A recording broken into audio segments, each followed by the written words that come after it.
Let us pray in the name of the Father, and of the Son, and of the Holy Spirit. Amen. O Jesus, through the Immaculate Heart of Mary, I offer you my prayers, works, joys, and sufferings on this day for all the intentions of your Sacred Heart, in union with the holy sacrifice of the Mass throughout the world, in reparation for my sins, for the intentions of all my relatives and friends, and in particular for the intentions of the Holy Father. Amen. Let us pray for the intentions of the Holy Father for the month of November. For anyone who has lost a child, we pray that all parents who mourn the loss of a son or daughter find support in their community and receive peace and consolation from the Holy Spirit.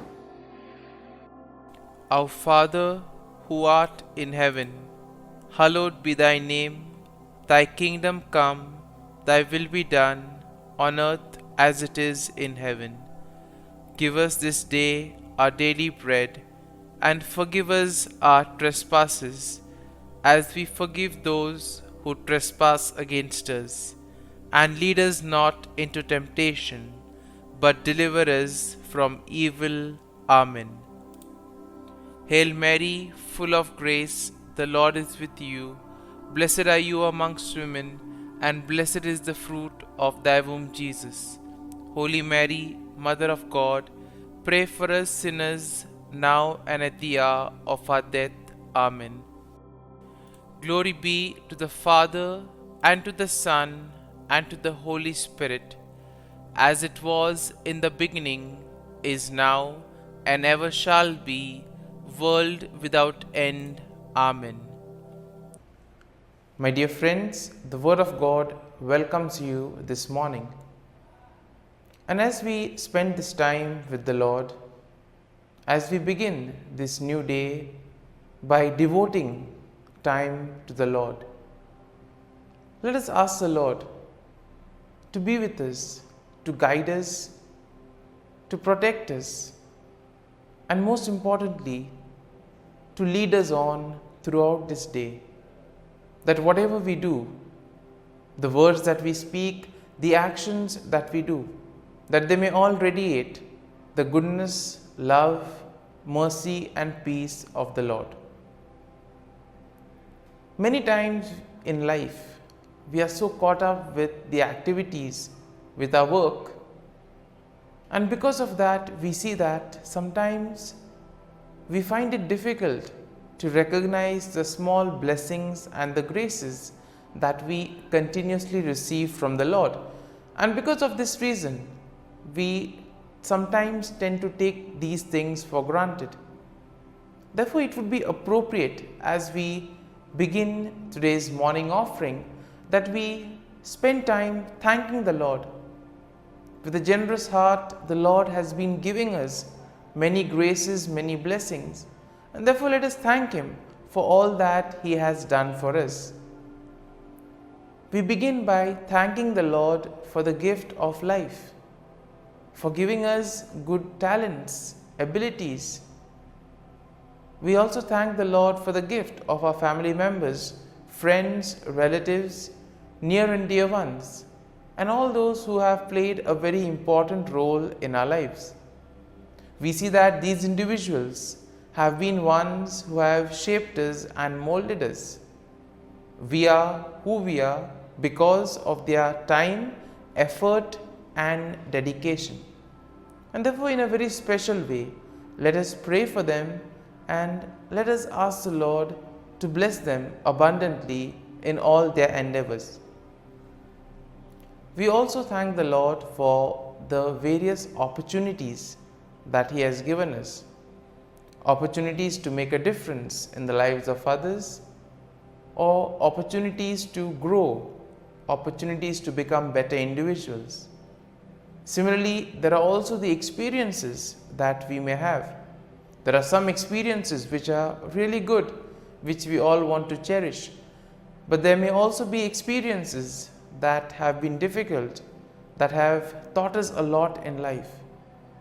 It is these experiences which may have been harsh, which may have been difficult, but these have made us stronger, have made us understand better our purpose in life. And therefore we shall thank the Lord for giving us these strengthening experiences as well. We also thank the Lord for the gift of this day. We thank Him for protecting us, for guarding us through the night, and giving us the gift of this day, a day that will help us to probably complete something that was left incomplete, or maybe to do something that may make a difference in the lives of others. And therefore today, in a very special way, let us ask the Lord to be with us and guide us. And now we shall reflect and meditate on Psalm 51. As usual, we shall have a general overview of the psalm, and then we shall gradually enter into the details, trying to see a few verses and what they try to communicate to us. Now, Psalm 51 is a penitential psalm, which means that it is a prayer of repentance, and at the same time it is also a plea for forgiveness. It is attributed to King David, who wrote it after he was confronted by the prophet Nathan about his sin with Bathsheba. Now we see that the psalm will begin with David's plea for mercy and forgiveness. And overall, one can say that Psalm 51 is a powerful example of repentance and a plea for God's forgiveness. This psalm reminds everyone that our sin is not just an action, but it is an offense against God's holiness and righteousness. This psalm teaches us to acknowledge our sin, to ask for God's mercy and forgiveness, and most importantly, to seek a clean heart and a renewed spirit. The psalm also will show us the importance of teaching others about God's ways and leading sinners back to Him. And therefore we see that today's psalm is quite rich when it comes to aspects such as repentance and forgiveness. And the psalm begins with David acknowledging that he has sinned against God, and therefore he asks the Lord to blot out his transgressions. David confesses that his sin is ever before him and that he knows that he has sinned against God alone. Now moving along to verse number 4, we see that David will recognize that his sin is not just an action, but it's an offense against God's holiness as well as God's righteousness. And he acknowledges that God is just and righteous in his judgment, and that he deserves the punishment that he is receiving. And therefore here we see that David takes responsibility for his action, and therefore he knows that whatever is happening to him is as a consequence of the sin that he has done. Moving along to verses 6 to 9, here we see that David asks God to cleanse him of his sin and to create in him a clean heart. It is here that David recognizes that only God can wash away his sins and can make him pure again. He also asks God not to cast him away from his presence, but to restore the joy of his salvation. Moving on to verse 10, we see that David asks God once again to create in him a clean heart and to renew a spirit within him, a spirit that is right, a spirit that will not mislead.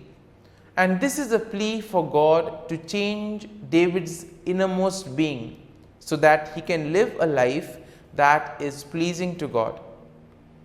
And as we move along to verses 11 to 12, David asks God not to take his Holy Spirit away from him, but to restore to him the joy of his salvation.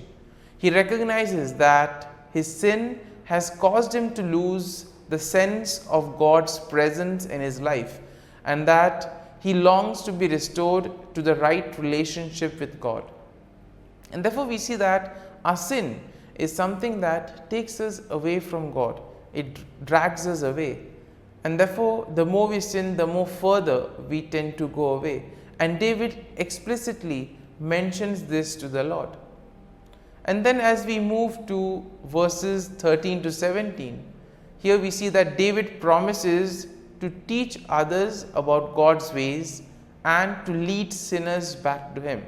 And here we see that David is not selfish, but he wants to get others to God as well. He wants to share the forgiveness and the repentance of the Lord with others. And therefore this is also part of everyone's mission. Through our words, through our actions, we are called to lead people to God, to help people follow the right path. And we see that here David also recognizes that God does not desire sacrifice, but a broken, contrite heart. Therefore, the repentance that we have should be truly from within. That is what the Lord wants us. He doesn't want us to perform rituals, but He wants us to truly repent and mean every word that we say. And here we see that David understands that only through repentance and obedience can anyone find true forgiveness and restoration with God. And we see that the psalm finally ends with a plea for God to bless Jerusalem and to bless his people.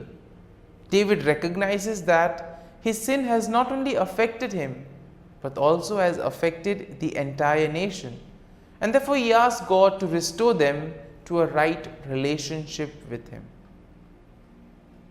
And so, my dear friends, having reflected and meditated on this psalm, there may be some thoughts that would have touched us, some aspects of the psalm, perhaps something on forgiveness or repentance.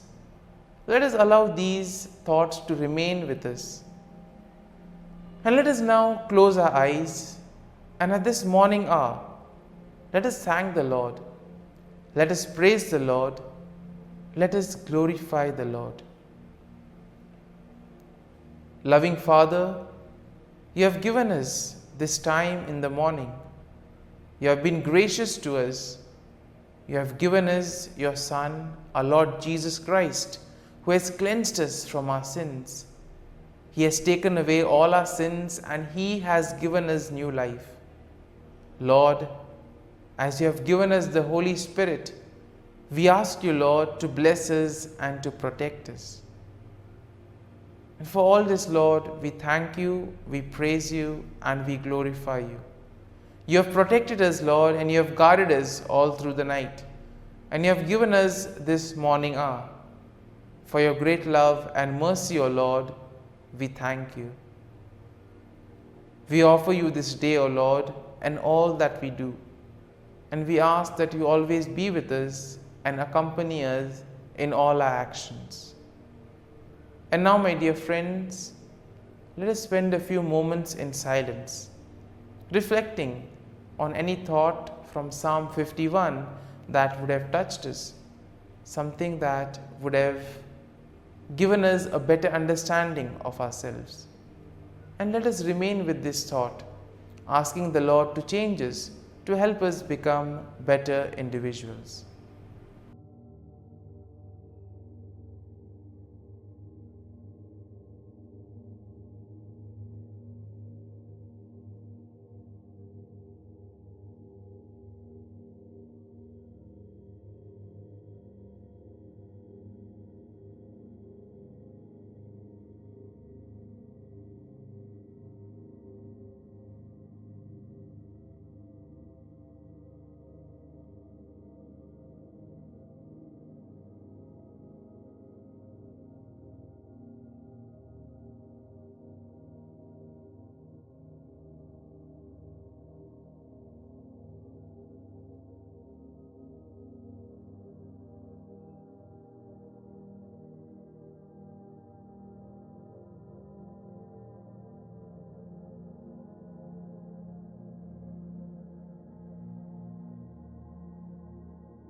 Prayer to Saint Michael the Archangel for protection.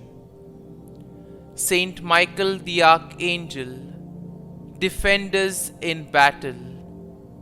Be our defense against the wickedness and snares of the devil. May God rebuke him, we humbly pray. And do thou, O Prince of the heavenly hosts, by the power of God, thrust into hell Satan and all the evil spirits who prowl about the world, seeking the ruin of souls. Amen. Act of Adoration. O Sacrament most holy, O Sacrament divine, all praise and all thanksgiving be every moment thine. Saint Gertrude Prayer for souls in purgatory. Eternal Father, I offer Thee the most precious blood of Thy divine Son, Jesus, in union with the masses said throughout the world today, for all the holy souls in purgatory, for sinners everywhere, for sinners in the universal church, those in my own home and within my family. Amen. May the divine assistance remain always with us, and may the souls of the faithful departed through the mercy of God rest in peace. Amen. Glory be to the Father, and to the Son, and to the Holy Spirit, as it was in the beginning, is now, and ever shall be, world without end. Amen.